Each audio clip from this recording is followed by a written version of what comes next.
All right, ladies and gentlemen, as you can tell, Jim Cornette and the Midnight Express are ready to take on the world. Let me tell you something, we are going to take on the world. We already have taken over the world. We're the World Tag Team Champions, the hottest commodity in wrestling. The time in that Philadelphia Civic Center when Beautiful Bobby came off that top rope, landed on Arn Anderson's head. It changed in that brief moment the entire face of professional wrestling. We beat the odds, we beat the system, we beat the unbeatable team. Tully Blanchard, Arn Anderson, what you beat was a hasty retreat, brother.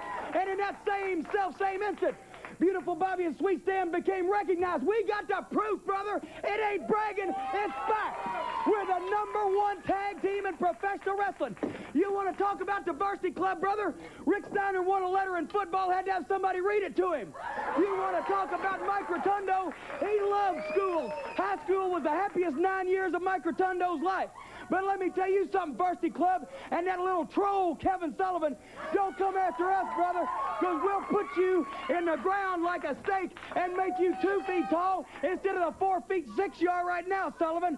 Let me tell you something else while we're at it. Dusty Rhodes and any of his super partners, you're more than welcome to try. I already talked about the Fantastics. I already talked about the Road Warriors. I already talked about those sheep-shearing sheep herders. I'll give you something to shear, brother. The Midnight Express. If you can clip their wings, you're doing something, because we're the hottest thing going today, like it's been so often said. And J.J. Dillon, the 1988 poster boy for Alzheimer's disease, I heard you say that you're going to redeem yourself at my expense. Well, brother, the only thing J.J. Dillon is going to redeem is going to be some of those S&H green stamps he's been saving up. Get him a lawn chair for his old age, which began in 1957. So, J.J. Dillon, you are a victim of sour grapes, brother. You're a sore loser, just like all the losers are. But when it comes to the Midnight Express, that's all we wrestle as losers, because can't nobody beat us. This is unheard of. This is never been done. Say what? A whole lot of superstars on this stage here tonight. But I want y'all to know one thing. This is my house. And when I say who's word attack skills and vocabulary too. All the hits in this edition is all brand new. You're through. I'm interplanetarian like Doctor Who. So who? Fuck your beef, no relief. I step on stage, girls scream like I'm Keith. Yo, broadcasting live from Podcast Studios 1A over here in Marietta, Georgia is Ring Time Pro Wrestling. Keith and Keisha are in the building. Keisha, say hi to the people.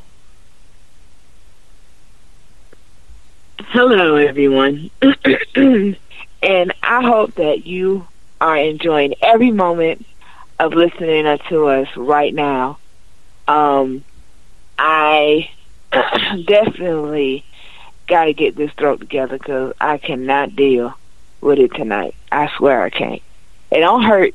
It ain't sore. I just need to clear it a little bit. So excuse me if you heard me just doing that just now. It's just a little scratch. And that's why I'm not doing my usual screaming tonight. Trust me, I'm good, though. I'm good. Well, the people appreciate you being here. Trust me, I'm gonna make it.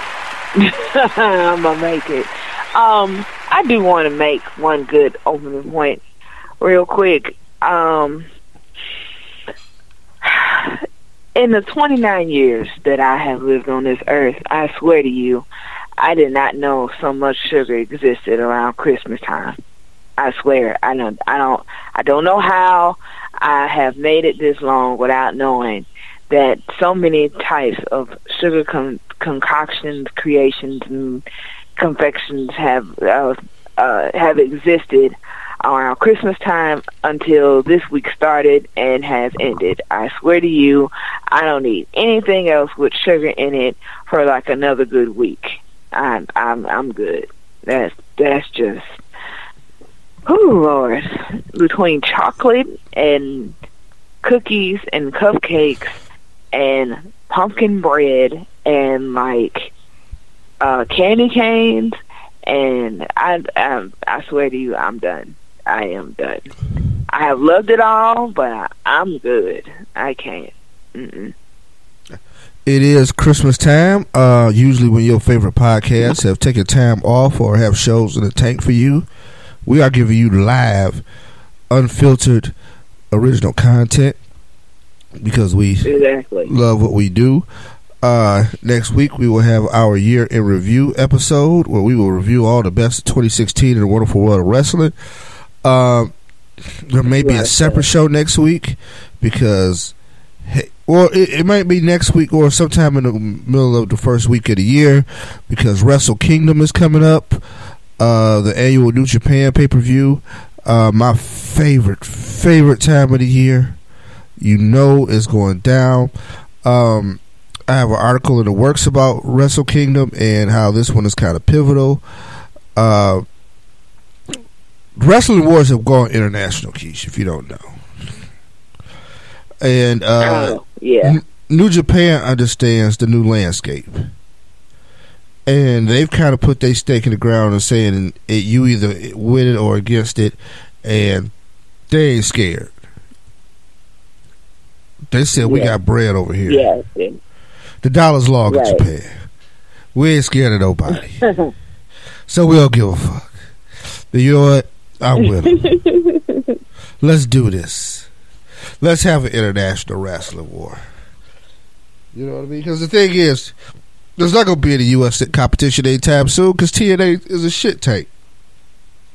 We've established that, right? Like, I think that's fair to say.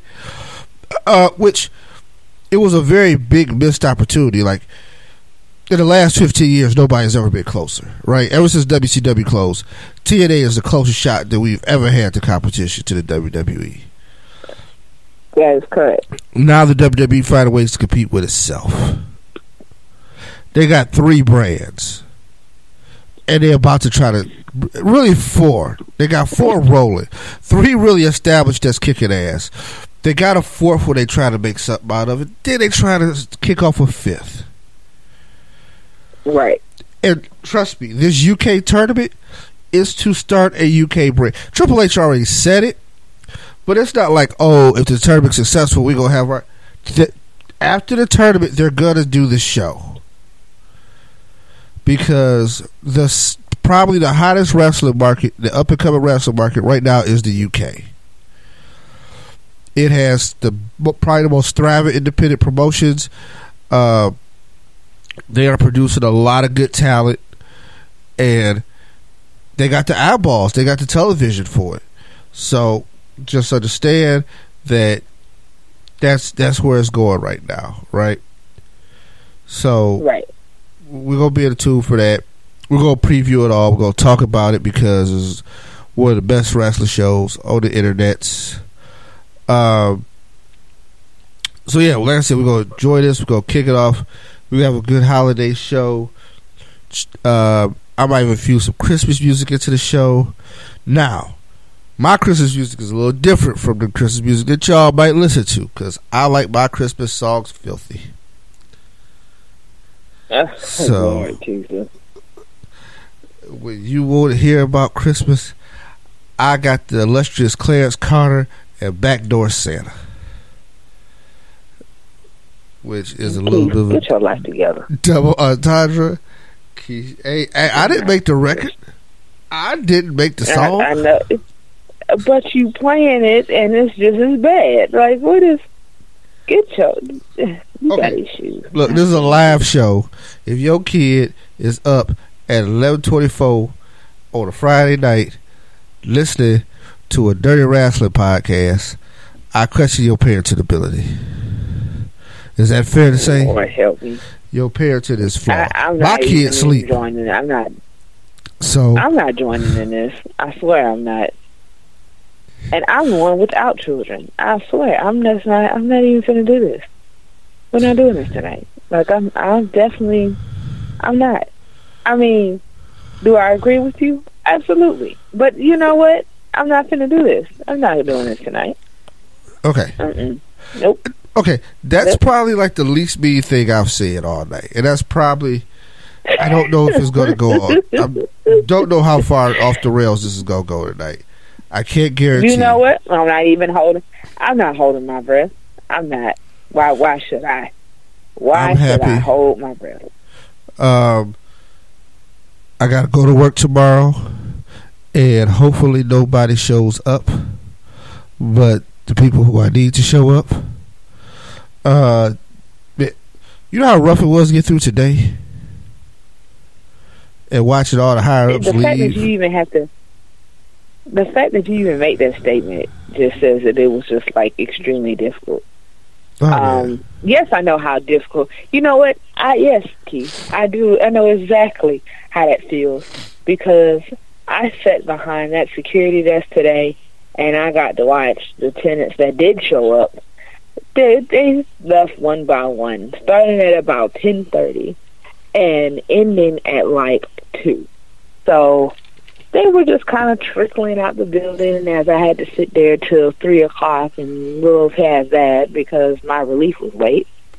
And just kind of wondering, like, when do I get to go home and not have to come back here until Monday because, God forbid, I get an extra day off. No, that doesn't happen.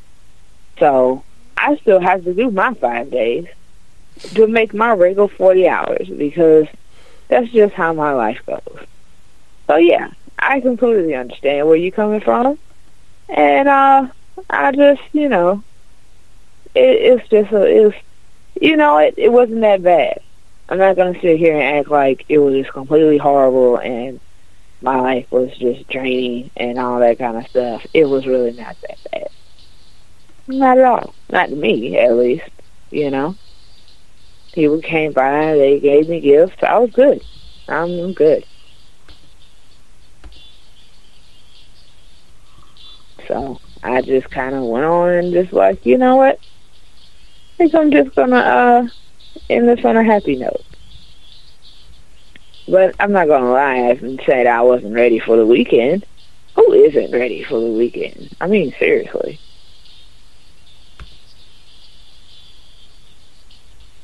Of course it comes as soon or as late as you make it. So, I mean, but Keith, can you really say that you didn't get to leave when you wanted to? Or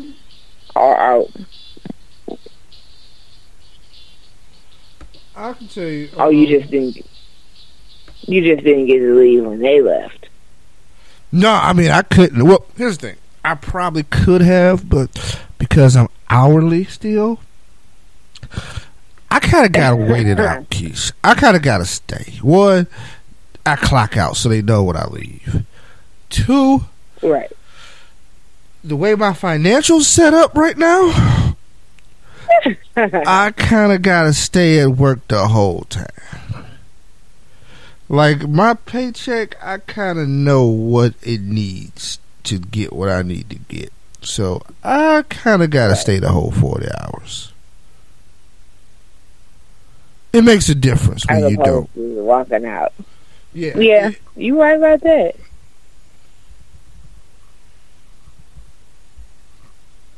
If that's one thing that it definitely does, it definitely is going to make a difference.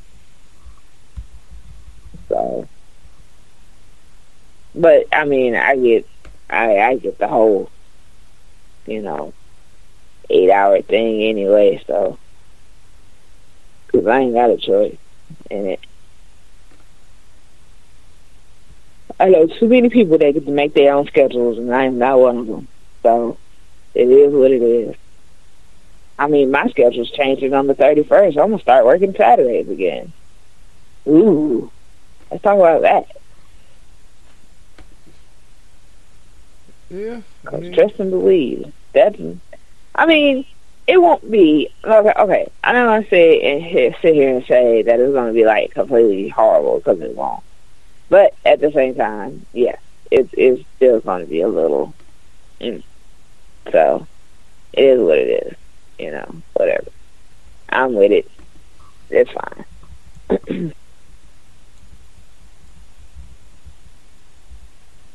But I don't think people heard that. I really doubt that people are listening to this right now in order to listen to us talk about us and our work and us getting off early and getting off late. I mean, they probably understand, but they're like, okay, seriously, y'all, can we please? Okay, yeah, we'll get to the wrestling. We will get into the wrestling. But Backdoor Santa is coming. I'm not doing with you. Just no. No, Keith. Okay. Anyway, just later in the show. Just understand. Just understand. It's going down later in the show. No. I mean, like, in the next 30 minutes. But, yeah. So, I'm pretty sure. Yeah. Mm-hmm. Yeah, I mean, I will have it queued up. So, next 30 minutes. Be prepared. But aside from that, yeah, we're here. We're ready to talk this wrestling. It was Roadblock was the pay-per-view. Oh, can I brag a little bit? Earlier this week, I was a guest on the Doug Stewart radio show. Yes, that's one half of the Two Live Stews, formerly nationally syndicated radio host. I was on a show, and I talked a little wrestling for a few minutes. And I think this is going to be a thing for, he does a show live every day on Spreaker. Check it out. It's one of the top, if not top, sports shows on the network as a whole.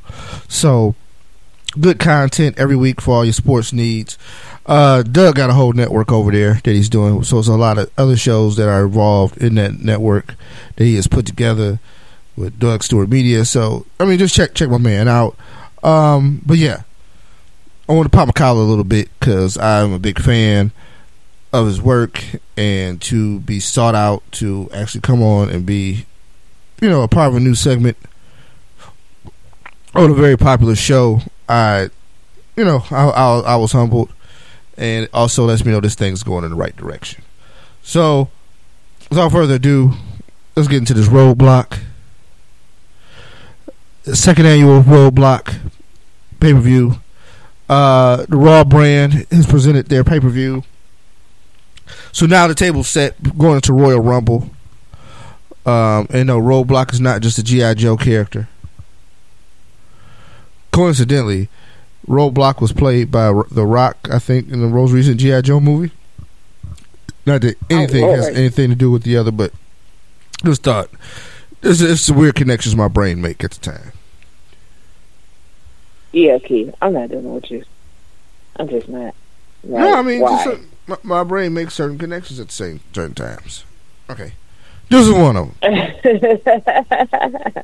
Okay, but so we go to Roadblock, watching the pre-show, and for the second week in a row, they got a new journalist on. This time it was Sam Roberts. Sam Roberts is a podcast host and a Sirius XM radio host who hosts a wrestling show. I would love to tell you that I think it's a good show, but I don't listen to it. I just know he get a lot of press from the WWE, and he got some kooky hair. Right. Now, I'm sure I am about to get some hate mail because of this, because people are going to be like, you don't listen to the Sam Roberts show? Or people going to start telling Sam Roberts how I shit on him. And really, he don't know who I am, so I don't know why y'all would go back and snitch. But I know the internet like to snitch. And, really, I don't care. I don't have no beef with nobody. I'm just saying, dude was on the show, right? The week before, or the pay-per-view before, they had one Peter Rosenberg for Hot 97. Pretty much, I'm just saying all this to say WWE, friends and family. Y'all think it's about time y'all call your boy? Right. Y'all don't call your boy for a pre-show? I might want to do a pre-show. I got suits. Some of these dudes don't even be dressed up right, Keish. But I got suits. I mean, if they had him on for a pre-show, I'm pretty sure they could have you on for a pre-show. Like, yeah. I want to kick with Booker T. Why not? I think me, Booker T, and Renee Young will set it off. I'm telling you. All right. It'd be gold. It'd be gold so much that the Wrestlecast will start enjoying watching pre-shows again. Not saying that they don't. I'm just saying there might be a hashtag to say no to pre-shows. So, I am actually glad that you clarified who he was for me, because I have to honestly say I had no damn clue who that was, and I was like, why is he on the free show? Who got him on here? How did this happen? Oh, no. What is this? I just need Here's to know. the thing. The guy must do decent work. He's fairly popular, right? Fairly popular in the world. A lot of people know him. I just don't really take the time. I mean, there's a lot going on, man. I don't even listen to Busted Open like I used to, right? And maybe the thing is, I don't have a functioning Sirius satellite radio, which if Sirius satellite radio is listening, you could send me a new radio and I start listening again, or come up with a cheaper online alternative, because paying y'all $14 a month just to listen online is exactly the move. No, it's not. Oh, okay. Not at all. And also, I could do a Sirius XM radio show from my house for the mere price of about $50-$60 a year. Just throw that out there also. Right. I think that's reasonable, Keish. I think that's probably a fucking deal for what they pay. But it is reasonable. And I would do a variety of shows. I mean, I don't have to sit on just one network. Y'all can put me on the hip hop network. Y'all would be surprised if I did a show on Backspin. But I bet you that Backspin show would be lit. The only reason I haven't done a music podcast is because, Keish, I don't want to get sued for royalties. Because I would play all the shit. You know what I mean? I'm worried about getting sued now. But, okay. Totally off the rails again. So let's talk about the pre-show. The first match. Rusev defeats Big Cass via countout. Because he basically... Somehow there's some confusion with Lana and Enzo down by the ring. And Rusev took advantage. Cass was still stuck outside. And he got the countout. Well, that's because Enzo decided he still wanted to be the knight in shining armor and shit, and he goes and he's all up in Lana's face like, hey, are you alright? Like, are you gonna admit you don't leave that MF? Where's she at? I'm just saying. She already done got you beat up and set out in the hallway with your draws. I mean, like, what more do you want to be involved with this chick? Like, Enzo needs to stay out of that line of fire. That's all I'm saying. Because he already done got burned once, and you gonna keep playing at it? Like, what's wrong with you? Like, I really think he just gets kicks out of this or something. I don't know. All I know is that was retarded. Like, I was like, had she done something like that to me, like, I'm pretty sure I wouldn't care if she fell off the apron or not. Like, that's just me, though. Like, I really just wouldn't even give a damn if she did, if she was hurt or not. Like, that's not even my problem. Like, nope. I didn't see nothing. Did you see something? No, I didn't see nothing. No, okay. Keep it moving. Let's keep this going, please. Thank you. Like, that would have been it for me. But, of course, that's not how that happened. So, it was all on Enzo, and I need Enzo to get his life together. Seriously. Like, no. That's just not gonna fly. I mean, he started all this, he went about all this the wrong way anyway. So, I mean, seriously? Whatever. Yeah. I'm not even finna... Yeah, no, don't run over there looking at her ankle. If you don't sit down... This is a kind of a weird feud, right? Like, it's one of those, like, hey, maybe it's a vehicle for Cass. I don't know right now. I don't know what it does for Enzo and Cass. Like, this is what I felt like. One, you took a tag team that should be challenging for the tag team titles out of the mix again. Like, the feud with the club really didn't go anywhere for either team, and it kept them out of the title picture for that little period of time. Right. I don't know what you're doing with Rusev. And honestly, you know what?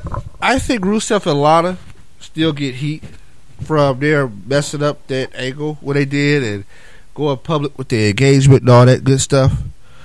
Because I mean, what were they supposed to do? Like, yeah, well, Lana supposed to just stuff her ring in her pocket and be done with it? Like, no. Well, I mean, they didn't have to, they was in the middle of an angle with other people. I don't know.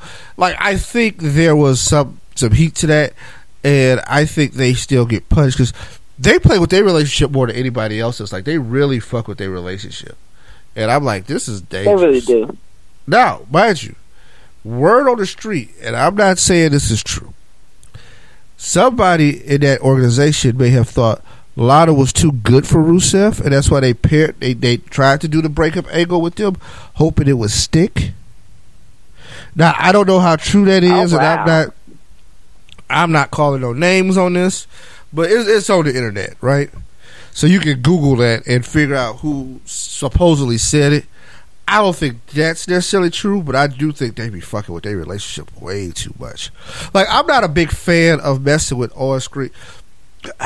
I'm not a big fan of the Owens Green relationship as a whole, right? Right. I don't think it's a necessary plot device. But no, it's not. It's WWE. It's World Wrestling Entertainment. Always remember that. Wrestling Entertainment. And they want to be an entertainment show that also has some wrestling.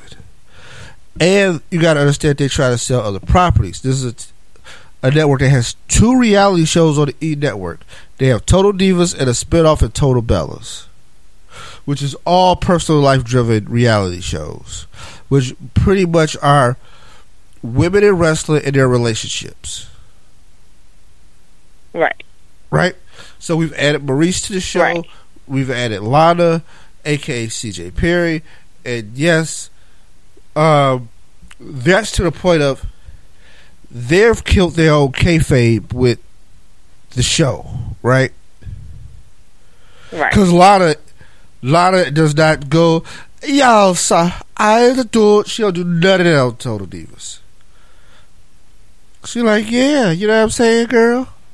All right, so exactly. I mean, if you didn't know, now Rusev is legit from Bulgaria, which that threw me off because I thought Rusev was from Detroit, but he's legit from Bulgaria, so that is legit. But other than that, no.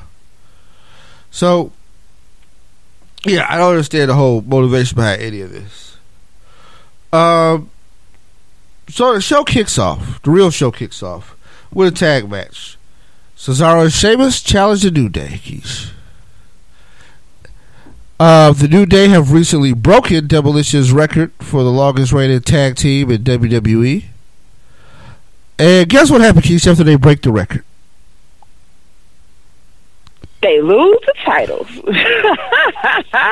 That's all, man. They worked them and drugged them to this record. Because honestly, there was a few times where I felt like they should have lost.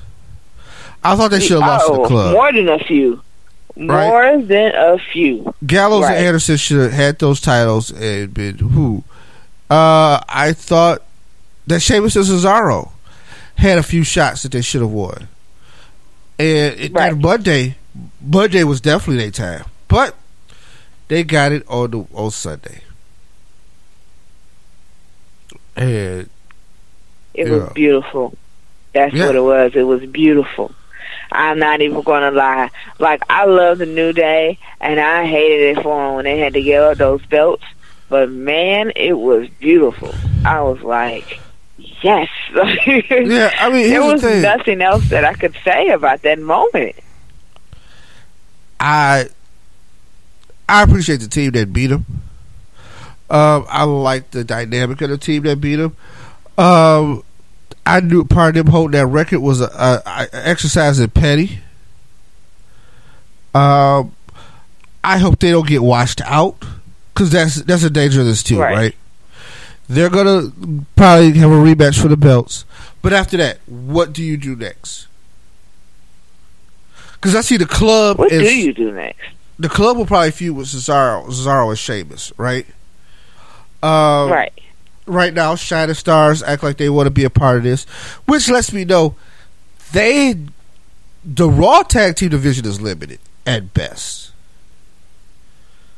Or they really want to push Shining Stars. Because that Epico and Primo, I'm sorry, I can't consider you serious tag team title contenders. But see, that's exactly what I was just going to say. Like, why would they want to push the Shining Stars? That's not a good thing to do. Like, they're not a great tag team. Like, I'm not a fan. I'm not a fan. Like, I can't sit here and be like, oh, yeah, you know. No. Right.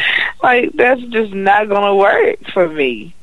To me, they just aren't no one contender and championship material. Like, that's not going to fly. It's not. So. But yeah, I'm proud of Sheamus and Cesaro. I'm proud of the New Day for holding it down. We'll get to this later because we talked about the Black Excellence photo last week. But yeah, man. Photo takes a whole different meaning now. And this was just a start. So after that, Sami Zayn took on Braun Strowman and technically defeated Braun Strowman, if this makes sense, because he lasted 10 minutes in the match with Braun. Yeah, like it wasn't funny watching it because it was just kind of like Sami, bro, just man, because Braun was destroying him in that ring. He was destroying him, but then, and then like we get towards the end, I say about the last 3 minutes or so, and you know, I actually was shocked that he was able to keep it up for 10 minutes. 10 minutes is a very long time when you're getting your ass kicked. I'm just gonna, you know, I just don't know. I don't know. All I know is them two fighting each other it wasn't even really a fight. It was just more of like Sami running around thoroughly trying to protect himself. Like, I don't know what else to even say about that. It was just weird. That was about the best word I can describe for it. It was just weird. Yeah. So. Yeah. Mick Foley came down. He was going to try to throw the towel. And he didn't. Pretty much just buying time. Like Strowman arguing with Mick Foley took about 3 minutes. It just I can't do nothing with this, and it's only going to get worse later on in the week as we find out, right? Right. Seth Rollins defeated Chris Jericho in what was a decent match. Not too much to go over here or there. Rich Swann retains his title. He defeated TJ Perkins and Brian Kendrick and was doing his dance. And Neville came back, Keish. That was awesome. Neville is going to be a heel now. And Neville kicked the shit out of everybody in the ring just to prove that he's going to be a heel. And he's going to be a heel in the cruiserweight side. I think this is perfect. Tell you, one, I don't think they had any idea what to do with Neville, right? Right. And he's a little guy. He's going to look dominant over there. Like a 205 Live. He's going to look dominant. He'll have some matches with some guys that he knows and is very familiar with. You know, I think the transition will be a lot better.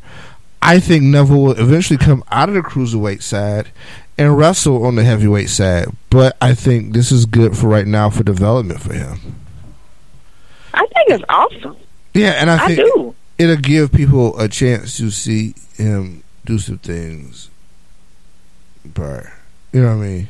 Right. I mean, I think that this is a great angle for him. I think that the way they're presenting him right now is perfect. I think that Neville will definitely make some more of himself at this point with what's going on right now. Like, I personally am excited to see how this goes for Neville. And I thought it was awesome how he returned. So I don't know. Like, for me, I think all of this is great, and I am just hoping that they don't screw it up, because Lord knows. Like, all it takes is a few minutes and a good day. And I'm just like, no.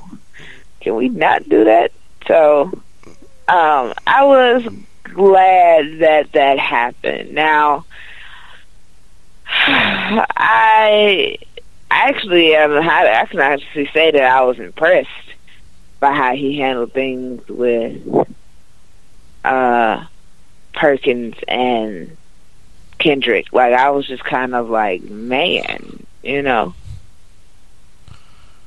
So it is what it is, I guess. But I know that. Yeah.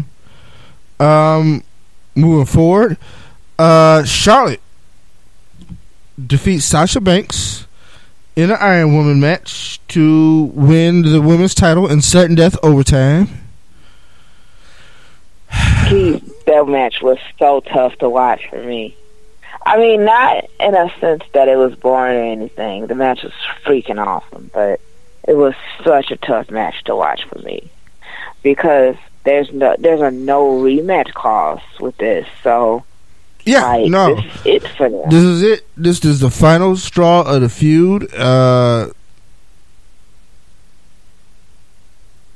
So yeah, like, this is a wrap for them. Like, I was like, dude, please, Sasha, just please don't lose this one. Like, that was the drama to it, right?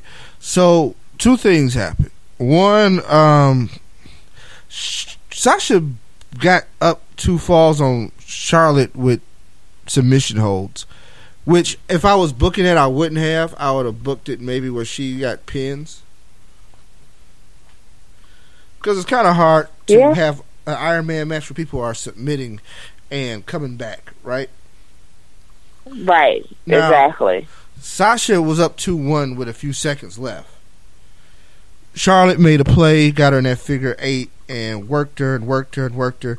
And this is one thing I would caution, just small detail kind of stuff. It is very small and minute. I wouldn't let Sasha look at the clock and then tap out with 2 seconds left. Because I don't care how much excruciating pain you are in. I mean, excruciating. You could have broke my leg. Right. If I'm only got to wait 2 seconds, I'll wait you 2 seconds. Right. Because, exactly. I mean, waving for somebody and then to get you to stop and all that stuff, that's still going to take a minute. So, you know. It's I don't even know how to even really describe, like, the intensity that comes into this type of match, like, in itself. So, like, it was just, I couldn't breathe for a second. Like, it was just kind of, like, I mean, how do you even prepare for that, you know? Like, what do you do? Like, how do you change your daily routine in order for you to get ready for something so intense, so powerful? Like, I don't know. I don't even know, like, how to even, like, continue with words for it. It's just, it was incredible. Like, that is definitely a way to describe it. It was incredible, but Keith, man, that no rematch clause, like. Well, I mean, I think it's time. I think it's time for both of them to move forward, at least for a little while, right? The no rematch clause is basically, look, you can't automatically get a rematch because we've just been handing the title back and forth. Charlotte is the champion of pay-per-view. Her record of 17-2, I think, in pay-per-views to start her career is one of the greatest of all time. Like, I think it surpasses just about everybody. 14-0 in title defenses or title matches, I think, is also a major milestone that has not been crossed in the sport, period. Dare say ever. True. A lot of ever's being used. I overall, I enjoyed the match. Probably was a match of the night. Just, little things in the presentation. Here's the thing. Charlotte is really, really good at this. Yeah. You're right about that. Yeah. So. Yeah. Definitely right about that. I don't know. All I know is I don't know if I'm ready. I'm ready to not see Charlotte and Sasha, but I don't know how to even, proceed. It's all right, so now what? I don't know. I don't even want to sit here and try and make sense of it. It's just, I guess this is just how things go, so. Yeah. But for me, I guess, you just got to move on. Everybody else has, so you got to do the same thing. Yep. World title match. Roman Reigns, Kevin Owens. Kevin Owens defeats Roman Reigns. Chris Jericho gets involved. He gets Roman DQ'd by code-breaking Owens. Very weird scenario. And he did it on purpose. He got Owens disqualified because Owens can't lose the belt to DQ. Right. But the crazy part about it is he got Owens disqualified. So Owens not only won the match by disqualification, but then he also got to retain his title. How do you even lose? How do you lose? There is no L's that was taken. Yeah. Oh, there was L's that were taken. Because after the match, Roman was pissed, and so was Seth. And L's were taken. Right through the tables. Right. So, I don't know. All I know is I loved every second of Roman and Seth after the match. Period. The end, exclamation point, whatever you want to throw on it. I loved every second of it, and I swear to you, Keith, I want to see more of it. I don't know if it's going to happen. I don't know what's going to go down. I don't even know how to even describe any of it. All I know is that I love that moment. I love these moments. And I'm definitely ready to see more of it. So, I don't know. I know what I'm not ready for, and that's for Roman to turn on Seth or Seth to turn on Roman again, and now I'm not. They can't keep playing with my heartstrings like that. I just can't deal. Right. So it is what it is, but nonetheless,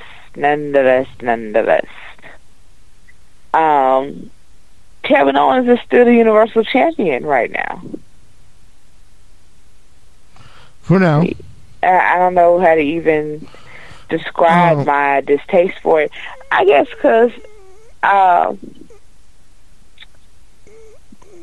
for it to have gone on so long, and for him to not really necessarily defend the title one-on-one, in a complete match with no interference or anything like that, it's questionable. There's this asterisk just waiting to be placed next to his name, and all that kind of stuff. Yeah. Yep, pretty much. With that, I guess we'll go into our first break. We'll come back with Raw We'll recap Raw. We'll do news. We'll do birthdays, and then we'll come back with some SmackDown. So, without further ado, I'm giving you what we promised. Be right back. Peace.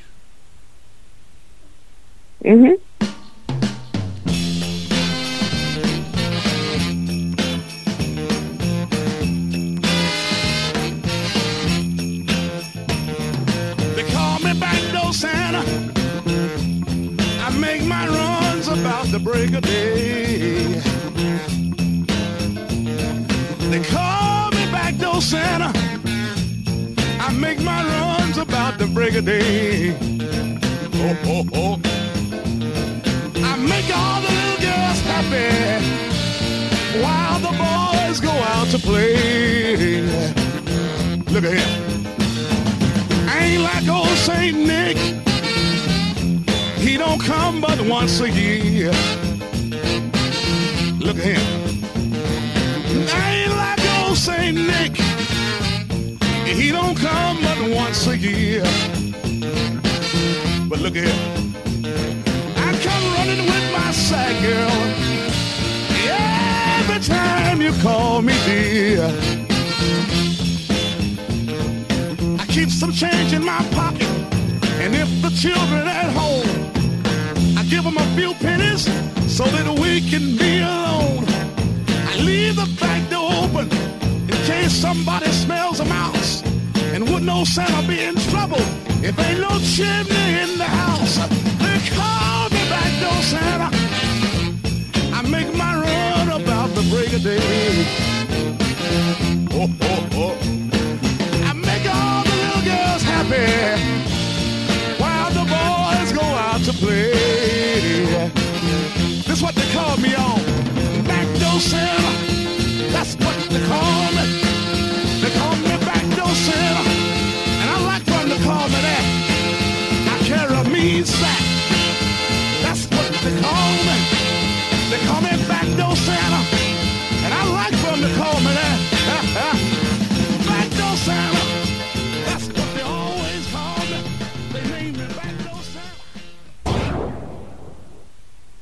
Yo, that was the lyric sounds like boy Clarence Carter with Backdoor Santa.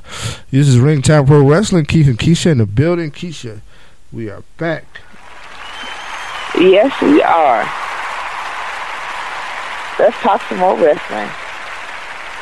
All right, so we are at Raw. Raw was interesting. Just to follow up to the pay-per-view. Chris Jericho and Kevin Owens opened up the show to brag about everything they did because they best friends, and I want to slap both of them. But then Mick Foley shows up, and Mick Foley is tired of the shit. He's tired of the shenanigans. Every week is something. He said he's tired of the shenanigans. So he comes up with a plan. Royal Rumble, Jericho cannot interfere. He'll be suspended above the ring. So not only is he not allowed there, but he'll be in a situation where we all can keep an eye on Chris Jericho. Right. Most of y'all ain't gonna do shit, but we can all keep an eye on Chris Jericho. You ain't got no sense. No, I don't. I'm not. No, you don't. I just played a song about dude deliver Christmas presents when ain't nobody home, and it would be right nobody home. Your daddy ain't at home because he trying to get your mama. So just understand, I ain't playing with a full dad. I might be missing the big joker. Yeah. Anyway, shut up, Keith. Back to what we talking about. So Jericho is gonna be hung up above the cage. Pretty much, he's gonna figure out a way to drop something down, and I'm not getting to that part. He's in the cage. Yay! Right. Gonna do here. We'll get with the Raw. But yeah, so Jericho suspended above the cage.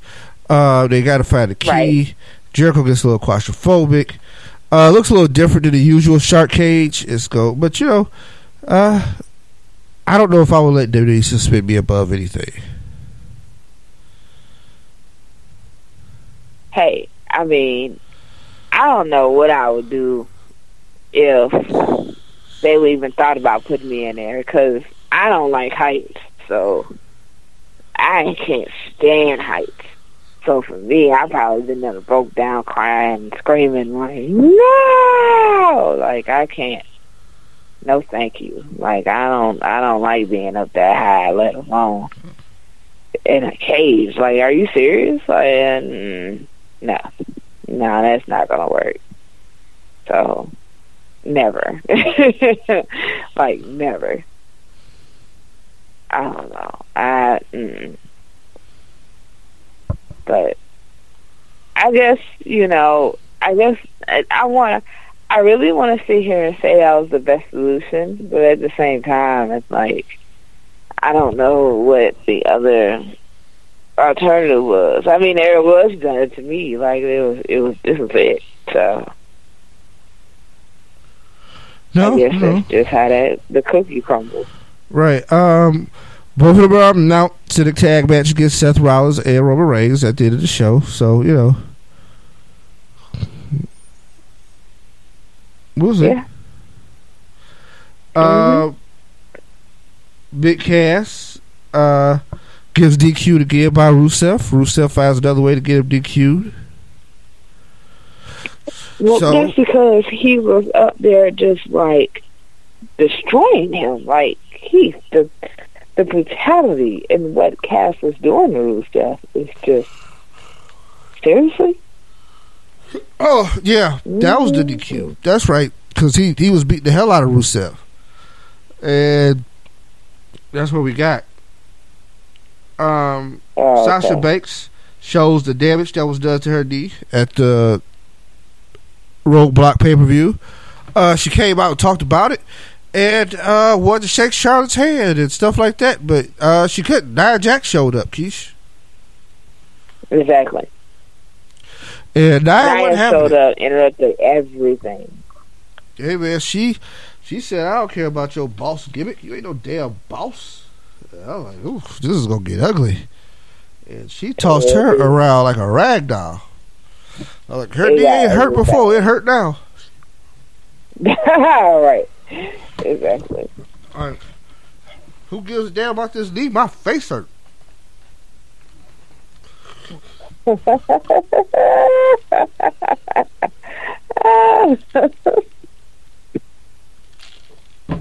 I'm sorry, I didn't mean to laugh like that. I had to. Keith, you ain't got no damn sense. You ain't got no sense. It's a damn about a knee when your face hurt. Alright. Like, when your face on fire like that, that's it. Like, it's like, I was concerned about my knee tie landing on my neck. Exactly. But in all seriousness, I don't know. Like, I really can't even fathom how that feels or want to know how it feels or none of the sort. So I'm not even prepared for what happens next as far as those two go. I don't know. I guess we'll just have to wait and see, like, where they plan to take this, because that's what I'm waiting on. I'm really waiting on that, and I've been waiting for the longest. Like, what exactly do you plan to do? You know? Yeah. So, I don't know. I know I'm not ready. I'm not ready, Keith. I'm not ready. Like, usually there's information after that. You know, I'm ready for what? And this, that, and the third, blah, blah, blah. And I'm just not ready. Okay. Sheamus and Cesaro get new tag belts. And they're not really new, Keith. I'm going to go on the record and say this. I'm going to go on the record and say this because I have seen many people complimenting these belts and thought they were pretty awesome. I hate them. I've always hated them. I don't care what color you paint them and what kind of metal you put on top of them. They are ugly and you need to change the design of them and what you put in and what comes along with it. Please and thank you. I'm taking it around. I'm out of here. Like, I can't deal with it. I just can't. Yeah, okay. Here's the thing. You know why people complimenting them belts? Because the first belt so god awful ugly that it was like, oh, it's a step up. Like you said, all they did was change the background, because they changed the red for Raw, which is corny, and they got they made it silver to pop a little bit more. So presentation wise, it's glossier, but it's the same existing crappy belt. You know what those belts look like, Keish? You ever go to the grocery store and see the fake wrestlers? Not the WWE or WCW, but like the fake wrestling toy. You know the toy that just say wrestler? And it comes with a generic title belt? That's how them belts look. That's horrible looking. Right. It is. Like they don't, and that's how I feel about them. Like, I'm going to tell you right now, if they charging like $200 for authentic belts on the WWEshop.com, somebody should go to the office, find a person who put that price point on them, and slap the shit out of them. Because there's no way. Them belts should be $29.99 for the authentic belt. Like, it's terrible. Like, here's the thing. If you dig the belt, I know you're young. Right. Like, you did not grow up in a good era of wrestling, because belts used to be so cold. Didn't they? They used to be so good that people who don't watch wrestling carried the belts. Right. People love the big gold belt. People love the old school tag team titles from WWF and from WCW. So I don't get who is designing belts. You know what? They just look lazy to me. Like, that's the best way for me to describe what they look like to me. They look lazy. They look like somebody had decided within 5 seconds of starting this, like, all right, this is what I'm going to do with that shirt. Like, it was just kind of like, are you serious? Like, can you not? Like, I don't know. All I know is it was just retarded. And the belts are retarded, and I'm just not dealing with it. I'm not. Like, I can't sit here and self-consciously be like, oh, well, you know, they don't look that bad. At least they look like SmackDowns. They look horrible, and I hate them. Like, I don't even want to get anywhere near having something like that. Like, I need for them to take a design. They don't have to even have, like, the old belts. Like, they can just take a design and put it together. Like, come on, man. Y'all gotta be kidding me. So, yeah, I agree. It is what it is. But we keep going to the show. Cedric Alexander defeats Noam Dar in the cruiserweight match that's on the show. And Cedric Alexander is accompanied by Alicia Fox, and I guess Noam Dar is trying to hit on his woman. I didn't know Alicia Fox dated Cedric Alexander. Is that a shoot, Keish? That's what I want to know. Because if it is, I haven't seen it discussed on Total Divas. And how do I say this politely? Well, I'm not going to be polite, but I was going to anyway. I didn't think Alicia Fox was into cruiserweight wrestlers. That wasn't that bad. Like, you made it sound like you was going to say something completely rude. Like, oh, yeah, I mean, yeah, just cruiserweight wrestlers. Like, I didn't expect her to date somebody like Rich Swann or Cedric Alexander or Percy Watson or somebody like that.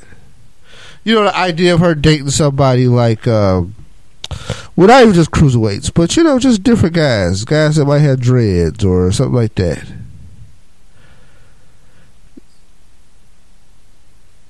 don't know. All I know is I definitely am not with it. I don't like it. I don't want to like it. I'm not finna like it, and it's just not going to work for me.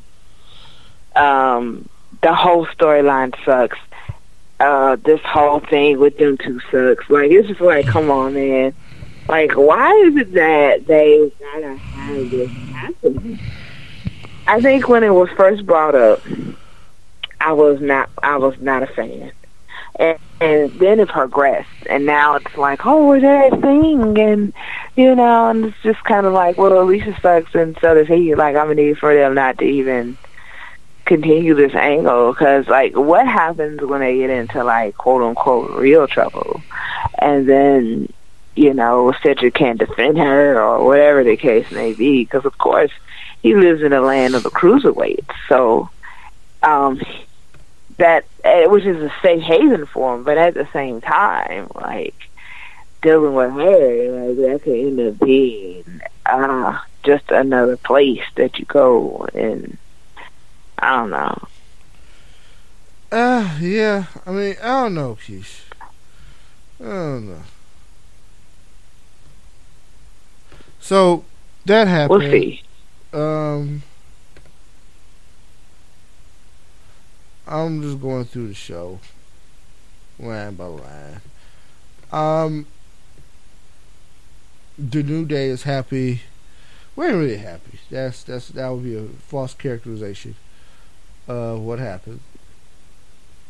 Right. But they showed I don't know. up. All I know is, yeah.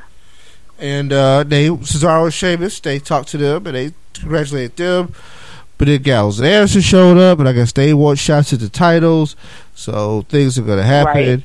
Shining Stars show up. They have a crappy Fatal 4-Way. Well, not Fatal 4-Way, I'm sorry.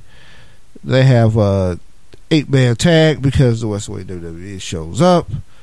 They just say, hey, I bring all these people out here. They have issues with each other, so they make a match.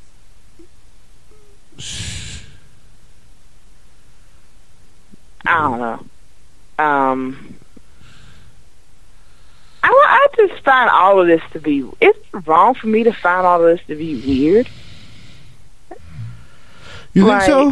Is it okay for me to step into that descriptive word content? Like, can I say that this is weird? Like, I don't know.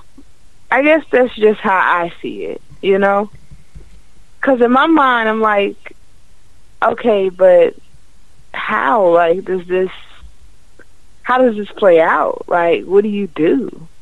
You know? I think it's weird.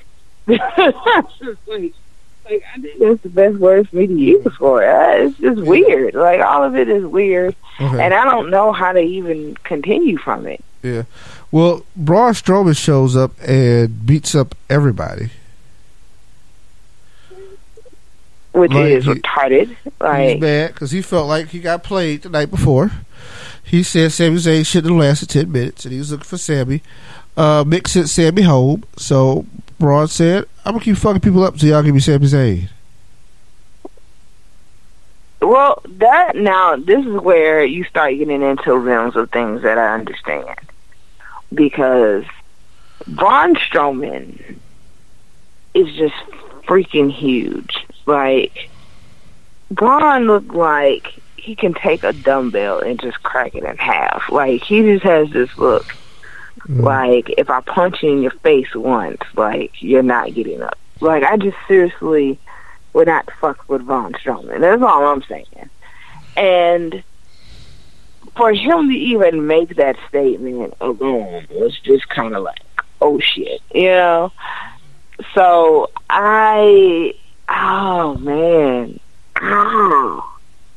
like, I don't blame Braun, but it's at the same time, it's like, I can like destroy him in a ring all over again and do it in less than 10 minutes. Why? Does that make you feel like more of a man or something? Like, I'm just not understanding, like, what's really going on. So. Yes. To the point, He beat up Sin Cara and Titus O'Neil. And beat up Sin Cara ain't the move, but Titus is a pretty fairly largeable man. Yes, he is. Yes, he is, and it's like, but at the same time, Titus has the size, but he doesn't really have the ability. Like, that's just me talking to me, because I'm mean. I don't care. No. Titus, like, he's big and everything. I just don't think he has the ability. Like, it's just like, okay, Titus, you're missing a few things. All right,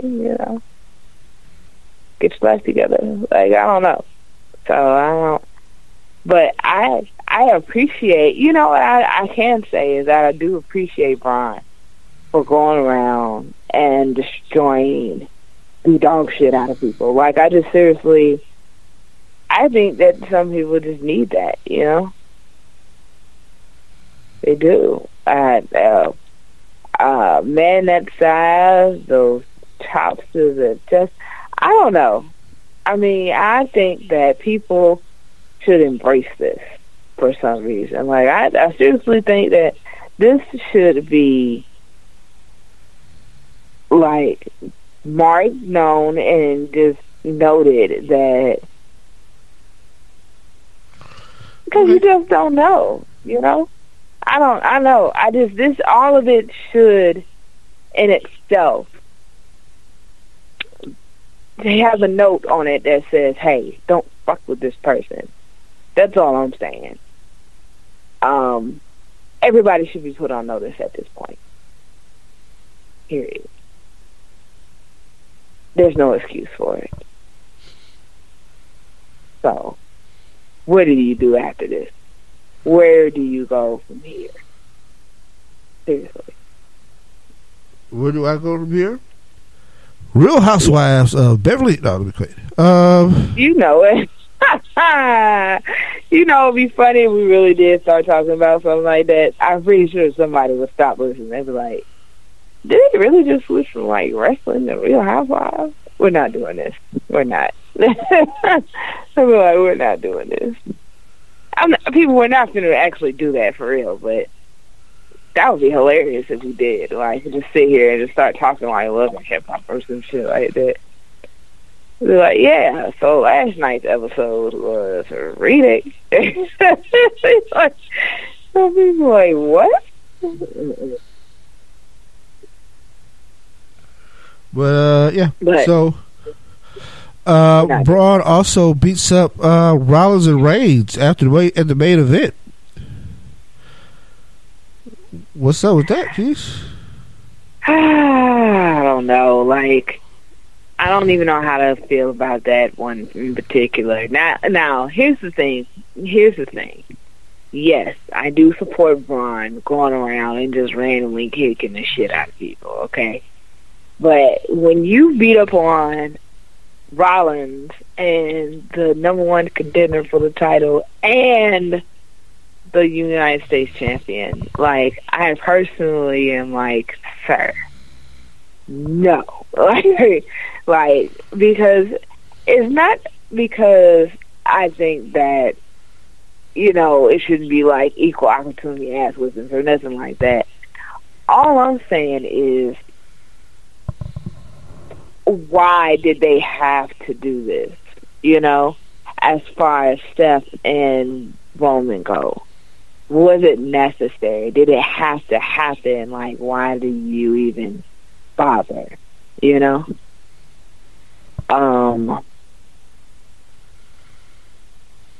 All I know is I personally was like, no, Braun, like, no, but you don't want to get in the habit of, like, trying to be more than just a fan. Like, it's you get to the point where you don't want to look at what happened and be like, oh, that was awesome, when it really wasn't. Like, it really wasn't.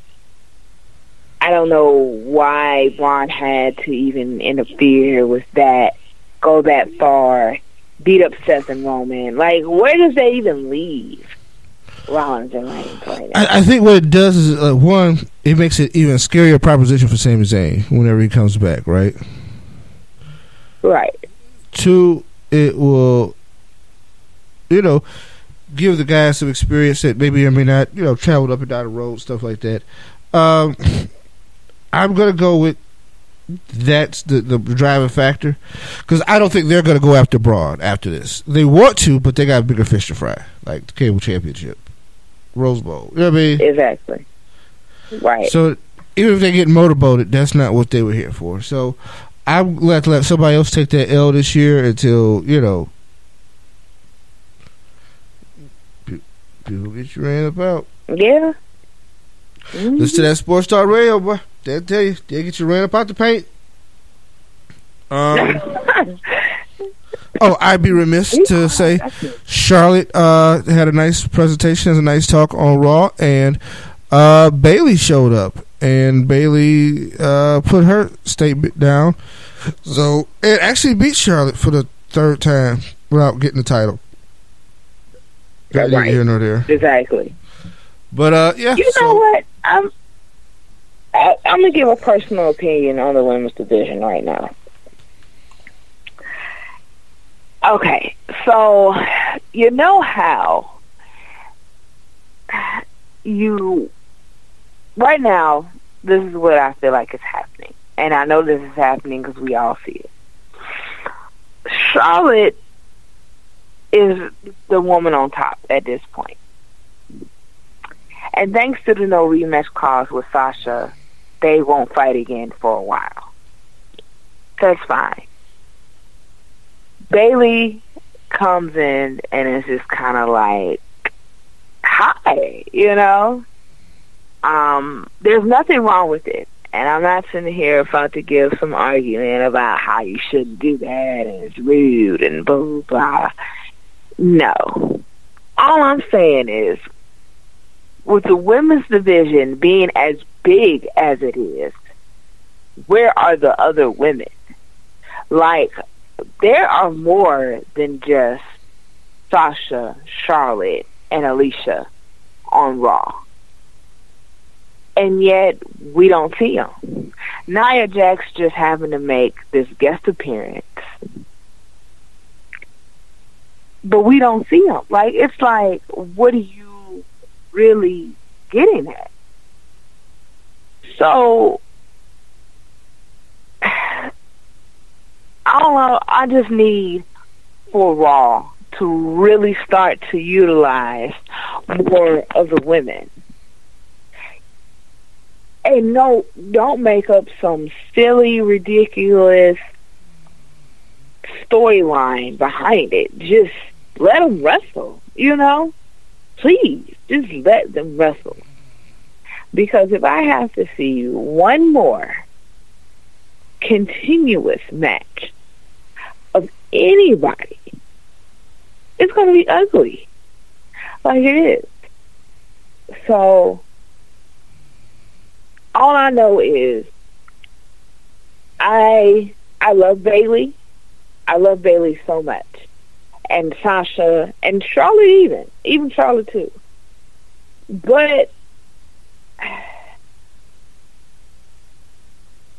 it just has to be a way to make this happen to where all the women participate or like something, because it's aggravating to know that there is like 3-4 of the women in the back walking around doing nothing but twiddling their thumbs and looking at each other because you throw the same ones on the forefront every time. I'm not saying Bayley doesn't deserve it. Bayley does deserve it. She deserves it wholeheartedly, but she also deserves better, more than just popping out of nowhere and being like, hey, I want a title shot. Like, it's really just like, okay. It's just really like, okay, like, for real though, because I'm not playing with you. Like, I don't know. No, I understand. I think they need to diversify the roster a little bit. Maybe with the SmackDown ladies, because I find them very thin too, right? Right. But I mean, it's a growing process too. I think we'll see when we infuse some talent from NXT. I'll be excited when Asuka comes to the main roster. I'll be excited when Ember Moon comes up, which I think is not going to be for a while. No, I won't. Big question, though. Go for it. Because since we're talking about Ember Moon and Asuka and everything, Asuka, who does she lose the title to? Or does she not lose the title at all and it just kind of gets moved? Like she comes and then she just kind of like drops the belt. Like I don't really know how that even happens. Like you move her to the main roster, she still has the NXT Women's title, but then like it just kind of comes back to NXT. Like how does that even happen? I don't know how. Keith, can anyone even beat Asuka? Like, can we just seriously ask that question right now? Who the hell can beat Asuka? I mean, nobody. For real. I mean, straight up. Like, I just want to know. Nobody. Who really, seriously, in all honesty, can really beat Asuka? Keith, she scares the shit out of me, and I'm not even a wrestler. Like, I just need to know, like, who really has their A game all the way good enough to beat Asuka? When was the last time Asuka lost a match? Like, seriously. Like, I mean, she's been undefeated since she's been in NXT. Who the hell can beat Asuka right now? I personally feel that there is going to be a matchup between her and Nikki Cross at the next TakeOver pay-per-view. But you know, that's just me. Yeah. I feel like that's the next person to come in line for it, but I mean, people have their work cut out for them. They do. So we'll see. Fair enough. Well, this is where we find our break, I think, and we will be back on the flip side, and we will close this thing out with a little bit of SmackDown talk, birthdays, and news. So, another break. Cool.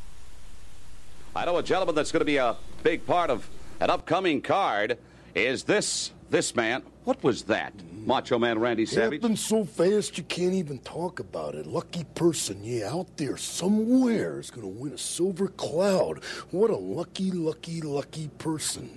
And Tito Santana, if you go to the Intercontinental Heavyweight Championship bout with the Macho Man Randy Savage and escape with your life and still lose your belt, you are a lucky, lucky, lucky Tito. Yeah, that's what they're going to be calling you. Because comparatively speaking to the Macho Man Randy Savage, you are nothing but garbage, yeah. Nothing but garbage, Guyana. And I'm talking inevitable, and I'm talking you can't hold that belt with me climbing through the ropes. Gene Okerlund right here is a crying towel. And I want you to give that to Tito Santana.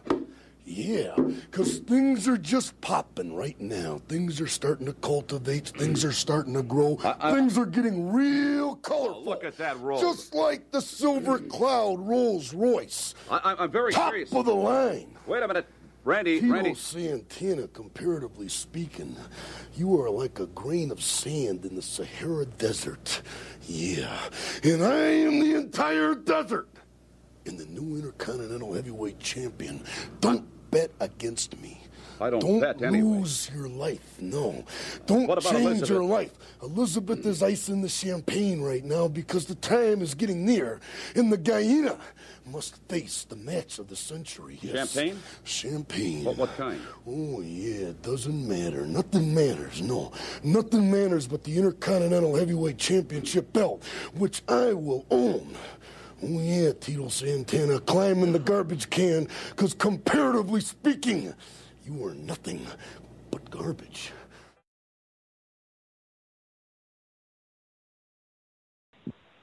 All right, man. Tito Santana, nothing but garbage. Ooh. Shots fired there by Macho Man. But this is a stretch run of the show. I had to laugh at that. It is time for the birthdays. Birthday! Birthday. Hey. You say it's your birthday. I had to do Okay, it. sorry. I'm not gonna go into the Showbiz Pizza song. But yeah, we got birthdays dropping down. Very fun time of the year. I said very fun time of the year like it ain't birthdays year round. Okay, Keith, you are tired. So we appreciate everybody who has been listening live and enjoying the show. Right. But yeah. I'm pretty sure they just enjoyed that. Yeah, because that the hilarity of it all. That one right there. That one was kind of like somebody's sitting there questioning it. Somebody's questioning it, like, damn, does the other birthdays not matter or something? Like, guys, people, that's not what it is. That is definitely not what it is. Yeah. No, this is for the birthdays for the people who I'm sure your parents tried to sucker you into combining your birthday and Christmas gifts, so you know, didn't come out like a fat rat. Mm-hmm. Or some of y'all spoiled and entitled kids got both gifts for both days. They're like separate gifts for separate days, and are probably ruining the world now because you think somebody owe you something. But that's neither here nor there. I decided real get off my lawn at that point. You ain't got no sense. I did. I was just a real get off my lawn, boy. But I know I'm kind of getting there. Not even kind of getting there. I am at full get off my lawn mode. Like, I'm just like, I'm not here for you people. Come get your kids. Right. But, exactly. But whoopings all around. Yeah. Pawpaw whoop the kids. Shut up. Because I swear to you, he kills me when he says it. I'd be like, get... Pawpaw go whoop the sit down babies. right like, now. Oh boy, this is not about to go well. Somebody Hey, you know, she let him hold him last week, though. She let him hold him. Like, I was like, oh, shit. It was shocking. He took a picture and everything, because, you know, that was a one-time moment, man. Yeah, just because y'all don't know, we're talking about our niece, who is the captain of funny acting. Yeah. Like, 1 minute she loves you, and then, like, one day she'll love you, and the next day, like, she'll look at you like you're a stranger. Yes. Like, she seriously will be like, hey, hold me, and then, like, the next be like, ugh, go away. Like, that's her. Like, she could seriously be all up under you and just love you, and then, like, the next be like, nah, bruh, I don't do it. So, I mean, literally, Keith, she was following him around in her diaper and everything. Like, it got to a point she was asking. She was standing in the living room and like calling everybody's name. Granny, Granny, Papa, Papa. Keisha. No, she was calling me auntie. Auntie, auntie. I'm like, girl, if you don't go to bed, why did you not sleep somewhere? Like, oh, her parents weren't there. They were here. Oh, okay. They were here, and they were in the living room with her, and it was just kind of like, okay. But I'm sure she's a kid. She's just bad as all hell, right? Right. All right. So birthdays, right? If you were born on December 22nd, which would have been 2 days ago, you would have shared a birthday with one Doc Gallows. Mr. Gallows is only 33. AKA Festus, AKA Aces of Eights, AKA Bullet Club, AKA my man is bald already. Is only 33. I am older than Luke Gallows. Wow. 33. The Great Buddha turned 54 yesterday on the 23rd. I gotta bring back the old school profiles. I used to do that when I first started this site, and I haven't done it in a while. ringtimeprowrestling.com. Please go. I still do some good articles that you can read. Wonder how I become a fantastic wrestling journalist. It is all there at ringtimeprowrestling.com. But yeah, man, Buddha. I can't say enough about Buddha. One of the guys that really was kicking it hard when I first started watching wrestling. So, you know, it's one of the guys. Him and Sting used to go at it for the TV title. That green mist could come out of nowhere. Very athletic. I think he did a lot for Japanese wrestlers in the States. Also on the 23rd, what Jamie Noble. I don't know how Jamie's doing. You know, he survived an attack after Raw one night. Some people tried to bum rush him, going to his trailer home or something like that. They got stabbed. I'm pretty sure he's probably doing it right now. Yeah, we covered it on the news. He had a rough go at it though. There's no birthdays today. There's no birthdays today on Christmas Eve. Now tomorrow, Christmas, Raka Khan will be celebrating a birthday. Rusev will be celebrating a birthday on Christmas. Rusev is a Christmas baby.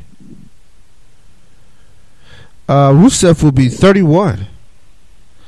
Does your friend 31? Yeah, 31. Rusev is a young buck. Man, why does everybody... But they're older than me.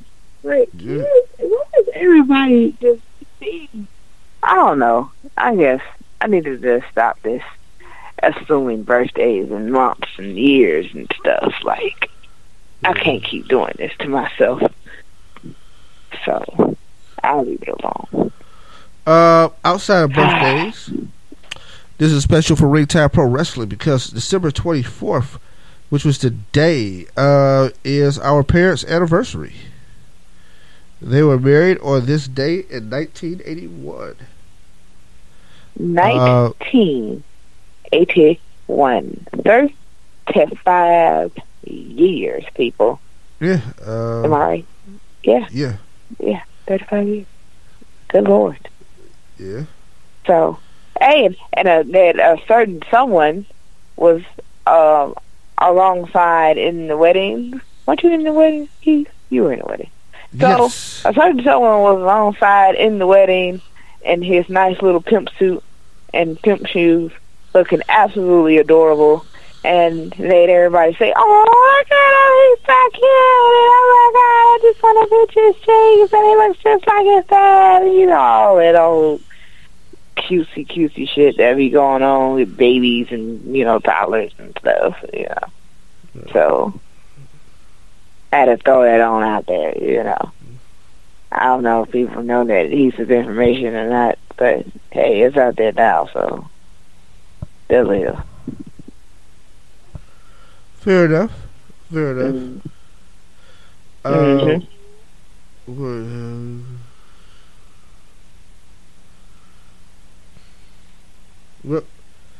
I think that was kind of the dead space, which I did not think we intended on doing that, but okay. No. that was that time, but let's go to the news. We have some interesting news. Oh, Lord. News is always kicking. What? Yeah. Well, you know what? Here's the funny thing about the news. So, I hadn't intended on having some good news, but then like stuff happens throughout the course of the week, and I'm able to plug it in. So you just kind of like catch stuff. Yeah, I just catch it as it comes down. It's like there. I understand. I get it. Yeah, so stuff has came down the pike. So we're going to share with y'all. TNA is scheduled to do a live pay-per-view in January. They haven't done one in a while. Just live programming from TNA is shocking. But, yeah, they plan to do a pay-per-view in January. One night only. The theme and all that stuff hasn't quite been worked out yet, but they do plan on putting out some content for you. So be on the lookout for that. Okay. January is a busy month. Keish, I think you probably want to talk about that abomination that TNA had as a pay-per-view. If you want, not a pay-per-view, but as a show, you can go ahead and do that. Oh, you mean not non-stop, total non-stop deletion? Yeah. Oh my God, that was horrific. So, on this particular episode, Broken Matt Hardy had drug Rockstar Spud into the ring and was like, hey, Rockstar Spud's in the ring like, look, I'll face Max for his first match. Mind you, we're talking about Matt Hardy's son, who's all of like, what, 2? Two at best. At best. I mean, Randy still carry him around. At best. Like his walking ain't all the way down. Like, I literally think that he's like scratching 2. Like, he's not, I don't even think he is 2 yet. Like, I think he's like right there at the door of 2. If not, he's just not 2. Like, it's ridiculous. And they have him come out. They have him come out with his mom in tow and like this car, and like I'm sitting here like watching this like, are you serious? Because they literally had a match where they had a ref come out and he literally rung the bell and someone, and then of course there was adult help for Rockstar Spud. So he ends up getting beat up. Max gets on top of him. They count to 1, 2, 3. He actually went to this quote unquote WW. I don't know. No, I mean, like, it was just really retarded. Like, it was just like, what the hell is this? Like, I seriously was flabbergasted at the fact that they just decided that a grown man was going to lose a match to like a 1-year-old. Like, I was just like, why are we even writing this? I mean, they literally had got Max up on their shoulders and they celebrated, and you had Brother Nero there and he's just looking like, oh yeah, this is awesome. Like, I was just kind of like, no. Like, I don't even understand what that was or why it was. But I'm pretty sure it was in a gymnasium of someone's high school, and it was just like, for real. Like, I really just seriously just couldn't. No. I don't know. Total. Ladies and gentlemen, if you plan on watching Total Nonstop Deletion, I suggest you don't. Like, it is an awful show. Like, it is awful. Yeah, here's the thing. That company is still trying to figure it out. But like I said, being the cockroaches of wrestling, they will be around for a while, so we'll see how that works out. guess what, man? It's Christmas time. And New Japan Pro Wrestling has you back. With Wrestle Kingdom coming up, they have let out a treasure trove of classic Wrestle Kingdom matches for free. So if you go to New Japan World, there are a lot of matches you can't watch because they got to hit behind the paywall window and you got to pay for it. I pay by 9.99 yen per month, which comes out to about $8 per month. But yeah, 9.99 yen. But for you, those of you who haven't want to make that financial commitment, you can go to New Japan World now and watch a bunch of dozens of classic Wrestle Kingdom matches from over the years, with a number of bouts including current WWE superstars like AJ Styles, Shinsuke Nakamura, and Finn Balor. Of course. And of course. Here's some notables. Wrestle Kingdom for 2016 with Nakamura versus AJ Styles, which is crazy, Keish. Last year in January, they were having that match. And AJ was done after that. That was like one of his last matches. So I think he wrestled the next night, and then after that, he was at Royal Rumble. By April, Nakamura was at NXT Dallas. I think the Bullet Club was still finishing up over there. You know what I mean? Right. And by WrestleMania, they was here.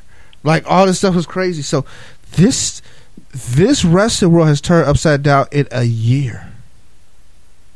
Right. 1 year. All this shit slipped over. Because that was an IC title match over there. And I mean, it's an incredible match. That might have been my match of the night there. Shinsuke Nakamura versus Kota Ibushi is a part of this. Finn Balor, then Prince Devitt taking on Kota Ibushi. You remember Kota Ibushi from the cruiserweight tournament? Mm-hmm. Yeah, I sure do. Yeah, so, you know, and some NXT matches. He was one of my favorites. All right. Okada versus Tanahashi. They don't give the year when that match took place. So I don't know if it's from 2016 or 2015. For me, I like the 2015 match better. But if you're familiar with the story, 2016 to me is the crown and jewel of it. Because there's a lot of overcoming elements that go on. All the commentary is in Japan, in Japanese for these matches. But I recommend you guys take a look. They even found a gem. They got Randy Savage versus Rick Steiner from 2000. I don't even know who found that. I don't either, but I really just have to wonder, what was the point? You know? Right. Why? Why even find it? Why release? Why do any of that? So here's the thing, though. In 2000, Randy still had a lot of juice left. WCW hadn't even disbanded, so this must have been a part of a talent exchange.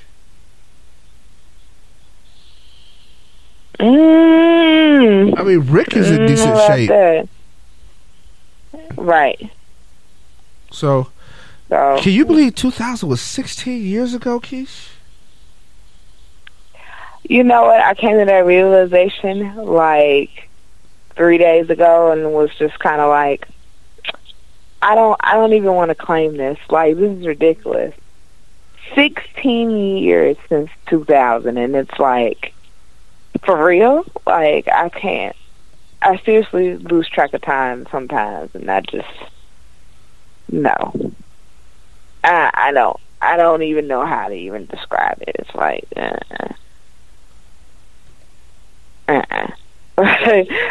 no. 16 years. And you know what's funny is you can find pictures of people during that time period and compare them to now, and then be yeah, that's a 16 years. it just doesn't register in my head, Keith. Like, I swear to you, when someone says to me, like, yeah, 10 years ago, I'm still thinking 1996, not 2000. Right. Not 2006. Like, I'm like, why, Jesus?